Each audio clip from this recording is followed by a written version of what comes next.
کیا اکیلا اسٹریس یا اکیلی ٹینشن جو ہے وہ شوگر ہونے کا یا ڈائبٹک ہونے کا پیش خیمہ ثابت ہو سکتی؟ بالکل ہو سکتی. ہزاروں پیشنٹ ایسے ہیں جن کو ڈائبٹیز جو ہیں وہ اسٹریس کی وجہ سے ہوئی, ٹینشن کی وجہ سے, چاہے وہ اس کی وجہ کوئی بھی ہے, کوئی ڈیتھ ہے, کوئی کاروباری نقصان ہے, کوئی جھگڑا ہے, کوئی فیملی پرابلمز ہے, جو بھی وجہ ہے, اس کی وجہ سے برین میں ایک ہارمون ہوتا ہے, اس کو کہتے ہیں کورٹیسول, عام طور پہ اسٹریس ہارمون بھی کہا جاتا ہے. اس ہارمون کا لیول بڑھ جاتا ہے. سائنٹیفکلی کوئی اس کا طریقہ کار ہے جس سے اسٹریس کو مینیج کیا جا سکے؟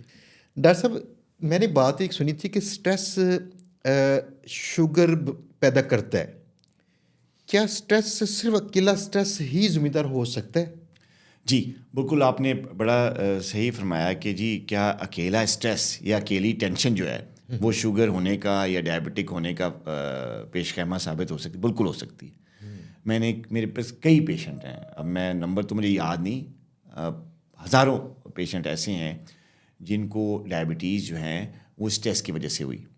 ابھی حال ہی میں میرے پاس, حال ہی میں تو نہیں, پچھلے سال کی شاید بات ہے, ایک خاتون آئی میرے پاس اور ڈائبٹیز کی وجہ سے آئیں, اور پچھلے سال ان کو ڈائبٹیز ہوئی تھی, ابھی بھی چل رہی ہے ان کی, اور وجہ آپ سنیں گے تو بڑے حیران ہوں گے, وہ اسٹریس کیسے انڈیوس کرتا ہے ڈائبٹیز. ان کی فیملی میں کسی کو نہیں, مطلب ان کے جو پیرنٹس تھے یا ان کے بہن بھائی تھے ابھی تک وہ نان ڈائبیٹک ہیں.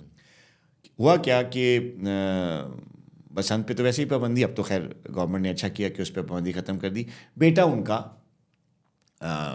12-14 سال کا بچہ چھت پہ پتنگ اڑا رہا تھا, گڈی اڑا رہا تھا, تو وہ عام سی ڈور سے, کوئی دھاتی دار کا کیس نہیں تھا. وہ گاؤں میں چھت کیسے ہوتی ہے آپ کو پتہ ہے, وہ ان میں وہ ریلنگس تو ہوتی نہیں, کوئی سپورٹ بھی نہیں ہوتی, بس وہ گڈی اڑاتے ہوتے. ایک چھت چھوٹی تھی گھر کی, اور اڑاتے اڑاتے وہ فرسٹ فلور یا سیکنڈ فلور سے وہ جو چھت ہے اس کے وہ نیچے گرا.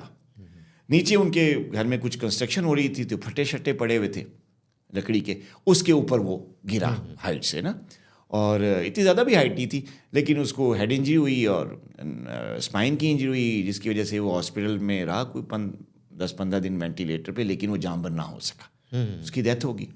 تو وہ سارا پروسیس جب وہ اس نے وہاں گزارا ہاسپٹل میں, جب اس کے بیٹے کی جو ہے موت و زندگی کی کشمکش میں تھا, اس کے بعد اس کی ڈیتھ ہوگی.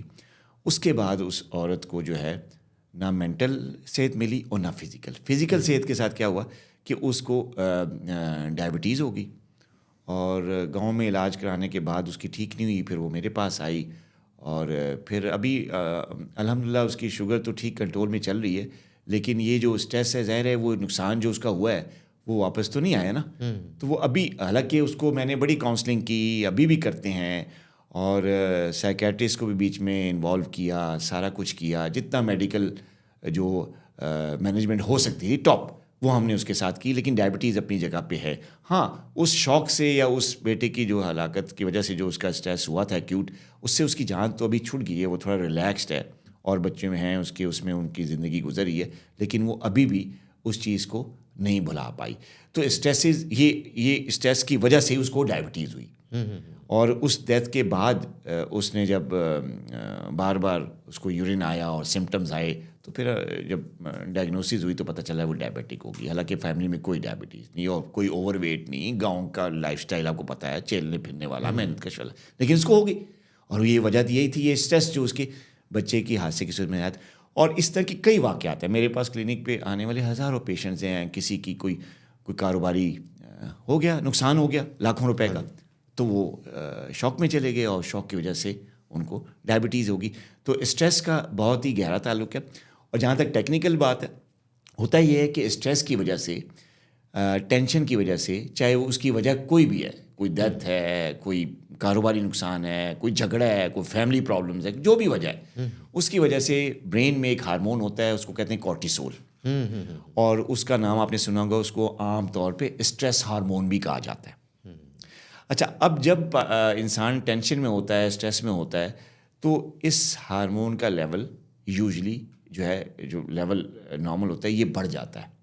یہ بلا ٹائم پہ, بلا وقت جو ہے اس کی سیکریشن ہوتی ہے ٹینشن کی وجہ سے, جس کی وجہ سے جو باڈی میں جو انسولین کا پروسیس, جو لبلبے کا پروسیس, جو انسولین نکل رہی ہے, اس کے خلاف ریزسٹنس ہو جاتی ہے. یعنی انسولین کی سینسٹیوٹی نیچے گر جاتی ہے اور اس سینسٹیوٹی کے کم ہونے کی وجہ سے جو گلوکوز کا کنٹرول ہے وہ خراب ہو جاتا ہے، جس کی وجہ سے بندے کو یا پیشنٹ کو جس کو یہ اسٹریس ہے اس کو ڈائبٹیز ہو جاتی ہے۔ اور یہ ٹیکنیکل ریزن پیچھے ہے۔ اور اسٹریس خاص طور پہ کووڈ کے بعد میرے ذاتی تجربے میں، کیا ہر ڈاکٹر کے ذاتی تجربے میں یہ بات ہوئی ہوگی کہ جب کلینک پہ جو میرے ڈائبٹک پیشنٹس ہیں ان کی تعداد میں بہت بڑا اضافہ ہوا تھا جب کووڈ آیا تھا۔ کووڈ جیسے ختم ہونا شروع ہوا اس کے بعد کیسز بڑھتے چلے گئے۔ اچھا، اسٹریس کووڈ کی وجہ سے، اور پلس وہ جو جابس ختم ہوئیں، کسی کی نائٹ ڈیوٹی آ گئی، یہ سارے فیکٹرز ہیں۔ اس کے بعد ایک آپ نے بھی نوٹ ڈاؤن کیا ہوگا اپنے پروفیشن میں بھی، اور ہر ایک نے اپنے اپنے لیولز پہ جو ہمارے لوگ جو کام کر رہے ہیں، جو پروفیشنل لائف میں ہیں، انہوں نے بات نوٹ کی ہے کہ کووڈ کے بعد ساری دنیا کے جو اکنامک حالات ہیں وہ بہت تیزی سے چینج ہوئے، جابس بھی کم ہوئیں، پھر کاروبار بھی ختم ہوئے، جس نے انسانی زندگی کو ایک بہت بڑا اسٹریس دیا۔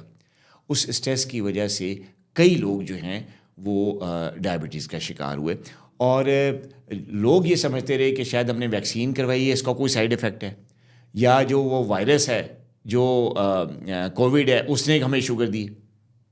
نو، بگ نو، یہ وجہ نہیں ہے آپ کے پروگرام۔ اصل یہ ہے کہ وہ جو کووڈ کی وجہ سے آپ جس کنٹینیوس اسٹریس میں 2 سال رہے ہیں اس کی وجہ سے آپ کو ڈائبٹیز ہوئی ہے، ٹھیک ہے۔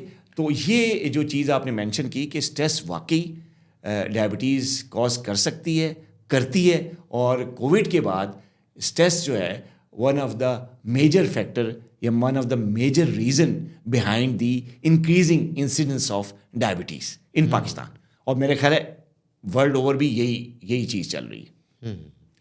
ڈاکٹر صاحب، بات اسٹریس کی شروع ہوگی، یہ کہ وجہ ہے اس کی شوگر کی، تو باقی وجوہات پہ ہم بات چیت کرتے ہیں، لیکن اسٹریس فرض کیا کسی کو آ جائے تو اس کو کئی لوگ کہتے ہیں ہم نماز پڑھیں یا ایسے کریں، جبکہ لوگ یہ کام کر نہیں پا رہے ہوتے، اگرچہ کرنا چاہیے، کیونکہ دین میں انسان کو سکون ملتا ہے اور سکون سے اسٹریس کم ہوتا ہے۔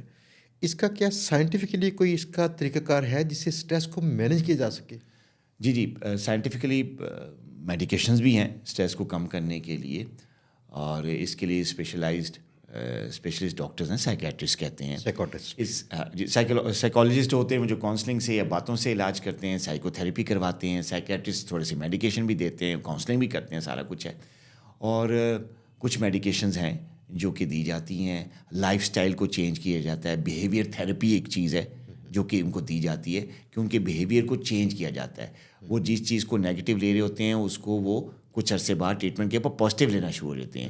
ڈیپ بریدنگ ایکسرسائزز ہیں، یوگا ایکسرسائزز ہیں، یعنی جو اسٹریس کو ختم کرنے کے لیے پوری ایک سائنس ہے جس میں آپ کا لائف سٹائل بھی ٹھیک کیا جاتا ہے، آپ کا جو بیہیویئر ہے، آپ لوگوں کو کس طریقے سے جج کرتے ہیں، اس سے کیسے بات کرتے ہیں، کیا ان کو جواب دیتے ہیں، اس کو چینج کیا جاتا ہے۔ چیزوں کو، اپنے سامنے آنے والے واقعات کو، اپنے ساتھ ہونے والی واقعات کو، لوگ جو آپ سے باتیں کر رہے ہوتے ہیں، لوگوں کو جو آپ جواب دے رہے ہوتے ہیں، یہ پورا ایک جو بیہیویئر ہے، یہ بیہیویئر سائنس جو ہے اس کی چینجز کی جاتی ہیں اور اس کا علاج ممکن ہے۔ تو اسٹریس کا علاج بالکل ممکن ہے، میڈیکل سائنس میں بہت اچھا علاج ہے، میڈیکل سائنس ہی میں اس کا علاج ہے، جس میں آپ کا بیہیویئر سے لے کے میڈیکیشن تک یوز کی جاتی ہیں، آپ کو ایکسرسائزز بھی اس قسم کی کروائی جاتی ہیں، بریدنگ ایکسرسائزز ہیں، کچھ کئی طرح کی یوگا ایکسرسائزز جو کروائی جاتی ہیں۔ اور میرے سامنے میرا ذاتی تجربہ ہے کہ کئی لوگ ایسے جو کہ بڑے اسٹریسفل کنڈیشن کا شکار ہوئے، لیکن اس ٹریٹمنٹ کے ساتھ وہ بالکل نارمل ہو گئے۔ تو اسٹریس کا علاج ممکن ہے۔ اچھا، مجھے اسٹریس کئی بار رہا تو میں نے ویسے کسی اور کام کی وجہ سے شروع کی تھی ایکسرسائز، تو مجھے چند دن کے بعد احساس ہوا کہ میرے مسئلے وہی تھے، لیکن میں انہیں ایزی لے رہا تھا۔ یعنی کہیں نہ کہیں باڈی کا بھی فرق پڑتا ہے کہ باڈی جو اگر آپ کی اسٹرانگ ہو تو دماغ کہتا ہے چل یار کوئی نہیں، چلنے دے۔ دیٹ مینس کہ ہیلتھ کی لائف اسٹائل اوور آل فرق ڈالتا ہے، لیکن باقی کی ضرورت پڑی تھیراپی کروانی چاہیے۔ جی